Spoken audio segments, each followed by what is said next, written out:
The 90s to mid-2000s produced some of the toughest men in football history, but one man, arguably more than the others, truly earned his reputation as a hard man.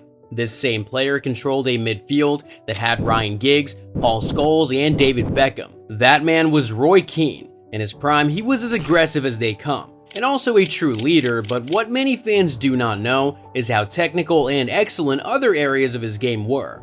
Let's go back to where it all started. Born into a middle-class family in 1971, Keane grew up loving football but struggled to get into teams. He was dismissed from the Ireland schoolboys squad for being too small, and had failed trials with several English clubs. The Irishman had to take on menial jobs to survive.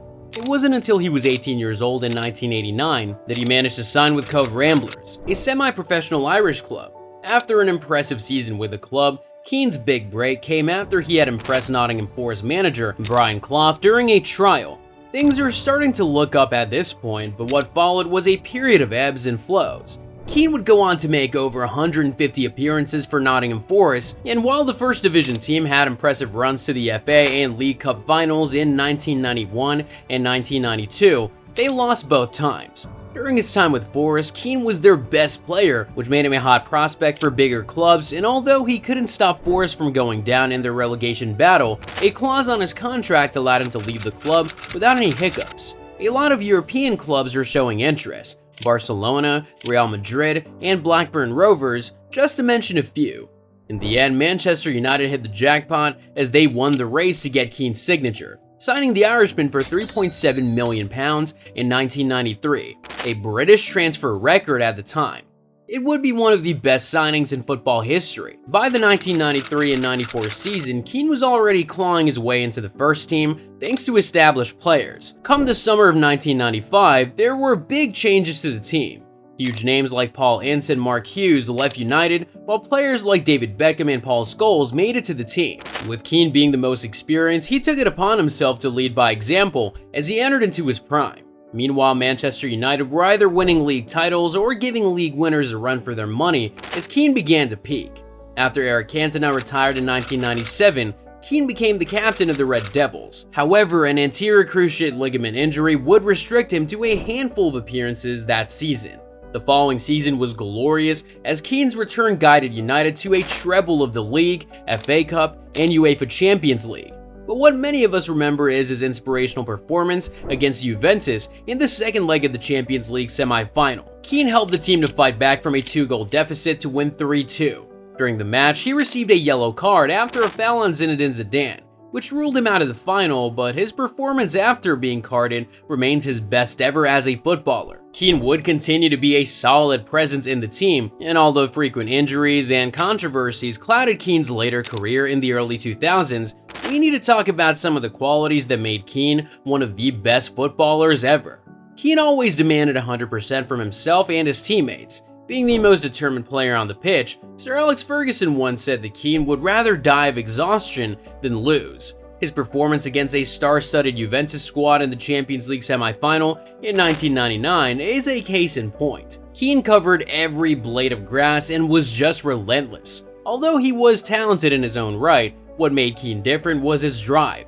He would later claim that fear drove him to become a better player, but whatever it was, Keane was always tenacious no matter the situation, and he made his teammates better players. However, while most of us already know this part of Keane, we often forget his intelligence and technical ability.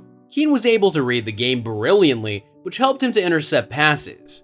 When talking about his prime, you could argue that from 1995 to 2000 was the period where Keane's athleticism intersected with his overall technical ability. The younger version of Keane was a great box-to-box player who dominated games. His technique never looked the smoothest, but he often got the job done. He was a clean striker of the ball and had a great range of passing.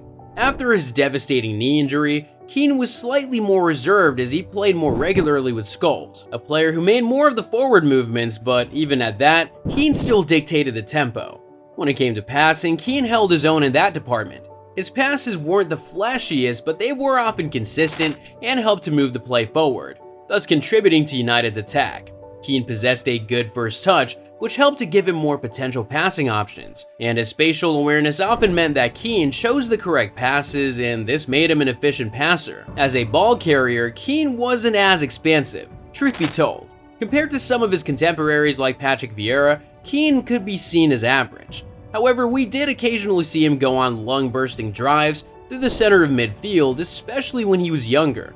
After his ACL injury, Roy Keane became more selective on when to make those on-ball runs. Also, his ability to drive forward from the heart of the midfield through his off-ball movement was just as good. Perhaps one of the best parts of his game that he is most famous for, Keane had a combative style in controlling the midfield. There was no subtlety in how he went about his business. If Keane saw an opportunity to make a tackle, he would go for it without thinking twice, and he wasn't afraid to live with the results. Keane's calculated aggression often instilled fear into opponents and usually allowed him to break up possessions. Another aspect of defense Keane was good at came through tactical fouls to stop transition opportunities. He literally did the dirty work for the team. As he entered into his later career, however, it became increasingly difficult to recover back in time when he was out of position, and opponents occasionally saw opportunities to make runs on the Irishman's blind side, getting themselves into dangerous areas. But overall, Keane often maintained great positional discipline. Between 1995 to 1997, Keane was aggressive and combative, being at the peak of his physical powers, which is why we saw him in the box-to-box role for the most of the time.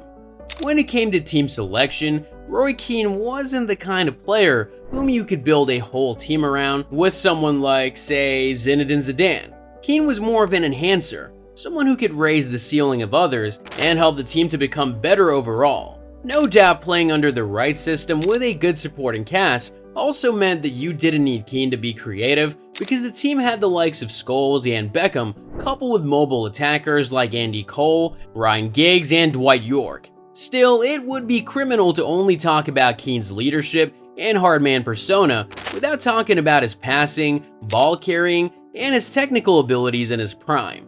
When we look at the dominance of Manchester United during the 1990s, several names come to mind.